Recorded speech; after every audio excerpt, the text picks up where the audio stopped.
My name is Edith, 33 years old, and I never imagined my father's funeral would become the setting for the most humiliating and shocking moment of my life, after 12 years of marriage to my father. My stepmother, Victoria, chose that sacred moment to announce to everyone that I was not my father's biological daughter. The smug look on her face as she dropped this bomb is forever burned into my memory.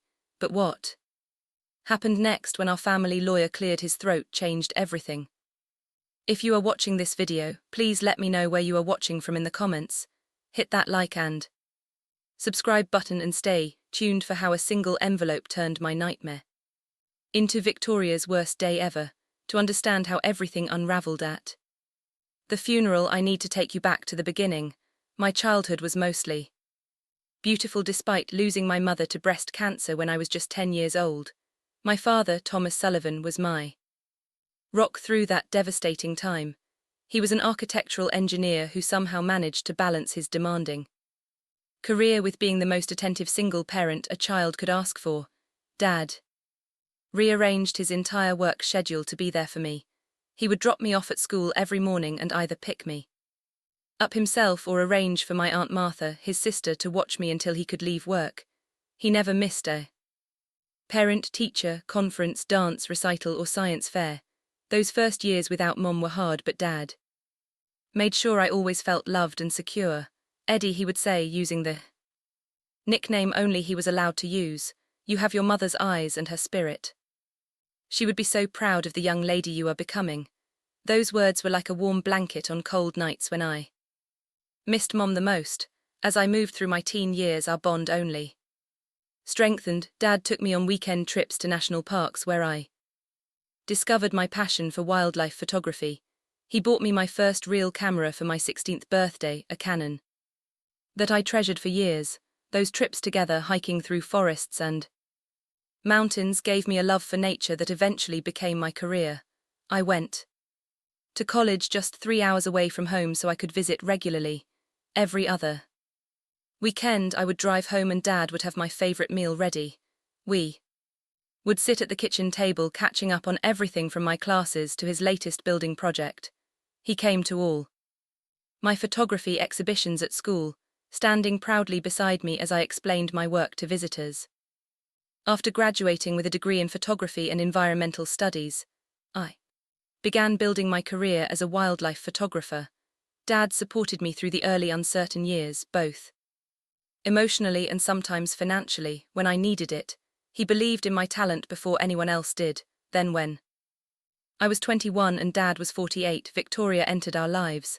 She was a real estate agent who helped Dad find a new office space for his expanding engineering firm.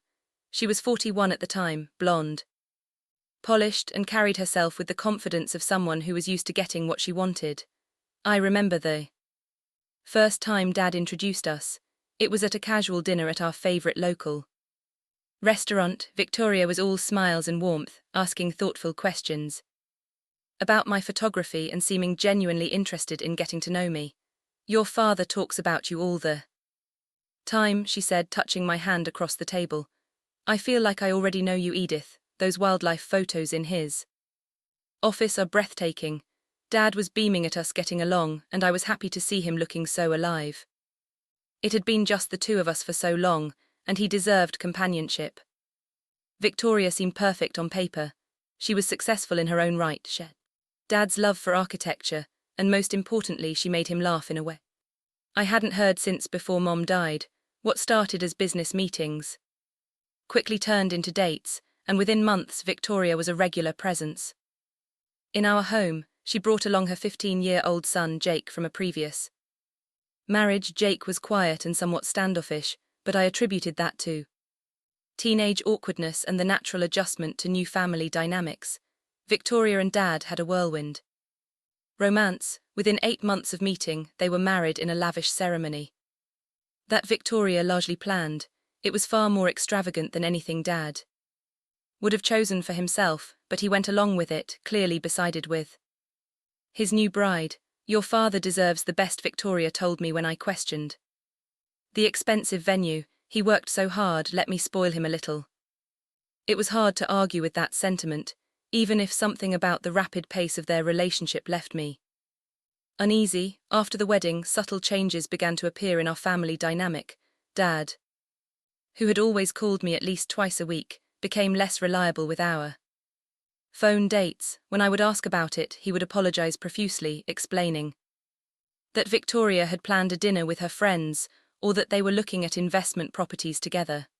The family home where I grew up began to transform. Victoria redecorated room by room, replacing the comfortable, slightly outdated furniture with modern, sleek pieces that looked beautiful but somehow lacked the warmth of before. Most painful was when I came home one weekend to find that my mother's reading nook, a small corner of the living room with her favorite armchair and bookshelf, had been completely removed and replaced with an elaborate bar cabinet. When I expressed my hurt to Dad, his eyes reflected pain, but he quickly covered it. Victoria thought it was time to update the space, he explained gently. I saved all of your mother's books in boxes in the attic. We can go through them together sometime. That sometime never seemed to come, as Victoria always had other plans when I visited. I started to notice Dad becoming increasingly isolated from his old friends too. The poker nights that had been a monthly tradition for years quietly disappeared from his schedule. His college roommate, who always came for the Super Bowl, was told that Victoria had planned a couple's trip that weekend instead. Victoria's spending habits were another red flag. Dad had always been comfortably well off but conservative with money. Victoria, however, drove a new luxury car, every year spent thousands renovating rooms that had just been updated, and took frequent shopping trips to New York and Los Angeles. Your father wants me to enjoy life, she would say when I once commented on a particularly extravagant purchase. He works hard so we can have nice things. The we never seemed to include me though. The gifts Dad gave me for birthdays and Christmas, once so thoughtful and personal, became generic gift cards with Victoria's handwriting on the card. When I would thank him, he would look momentarily confused, then quickly smile and say, "I knew you would like it." Perhaps most concerning were Victoria's subtle but persistent efforts to create distance between Dad and me. She would schedule couples massages during times I had planned to visit. She would forget to tell Dad about my calls until days later. She would make comments about how busy I must be with my career, suggesting it might be better if I did not visit so often since I clearly had so much going on. By the third year of their marriage, I felt like a guest in the home where I had grown up, and increasingly it seemed like an unwelcome one. As my career took off, I moved to a city about an hour away from my childhood home. The distance made it easier for Victoria to control when and how often I saw my father. I tried to maintain our close relationship, scheduling regular visits and calls, but increasingly found myself facing a wall of excuses and scheduling conflicts. Your father is just exhausted from work this weekend, Victoria would say when I called to confirm a visit. Why not try again next month when things slow down? After these cancelled plans, Dad would always call me apologetic and promising to make it up to me soon. His voice carried a resignation that worried me. But whenever I tried to dig deeper, he would change the subject to my work or some news story he had read. On the rare occasions when I did make it to family gatherings, Victoria's coldness toward me was becoming less and less disguised. She would greet me with an air kiss that never made contact and immediately pull Dad away to deal with some invented household emergency or to speak with other guests. Jake, now in his 20s, had absorbed his mother's attitude toward me. He would make snide comments about my career, asking if I still took pictures of squirrels for a living and suggesting that Dad had wasted money on my education. 3 years ago, Dad was diagnosed with heart disease. Victoria immediately positioned herself as the gatekeeper of all information regarding his health. She attended every doctor's appointment and controlled his medication schedule. When I asked for details about his treatment plan or prognosis, I was given vague reassurances. The doctors say he is doing fine with the medication, she would tell me. No need for you to worry your pretty head about the details. I tried to speak with Dad directly about his health, but he seemed uncomfortable discussing it with me, often glancing at Victoria as if seeking permission to share information. It was a shocking reversal of our once open and honest relationship. The last time I saw my father alive was 1 month before his death. I had forced my way past Victoria's excuses by simply showing up unannounced on a Sunday afternoon. Dad was visibly delighted to see me, though he looked paler and thinner than I had expected.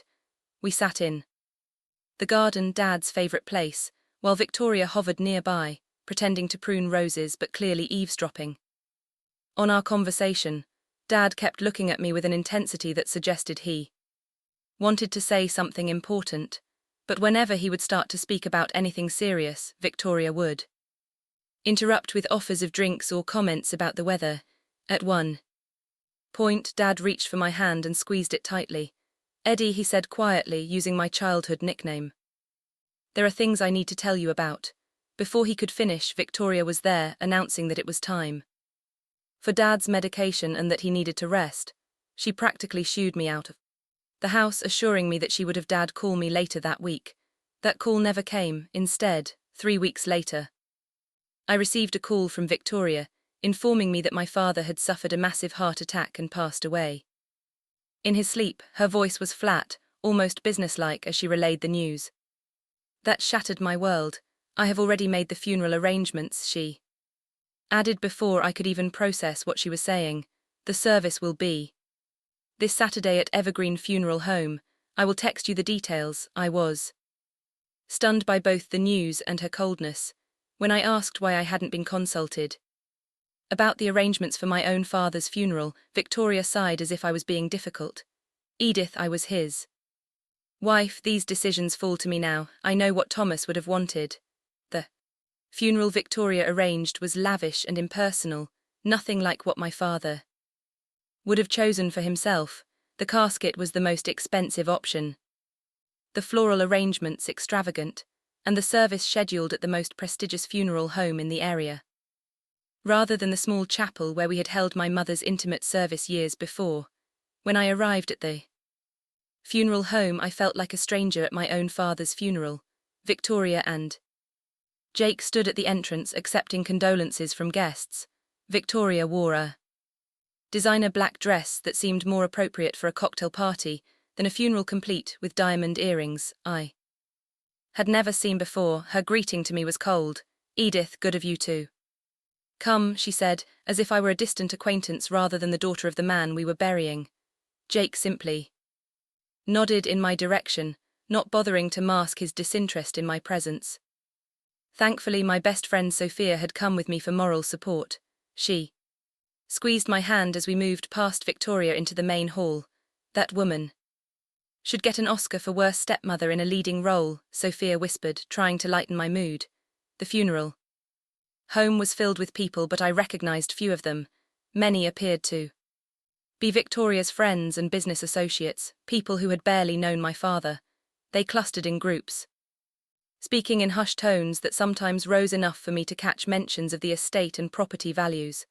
I found a seat in the second row, nodding with a stab of pain that Victoria had arranged the seating so that only she, Jake, and a few of her close friends were in the front row, designated for immediate family.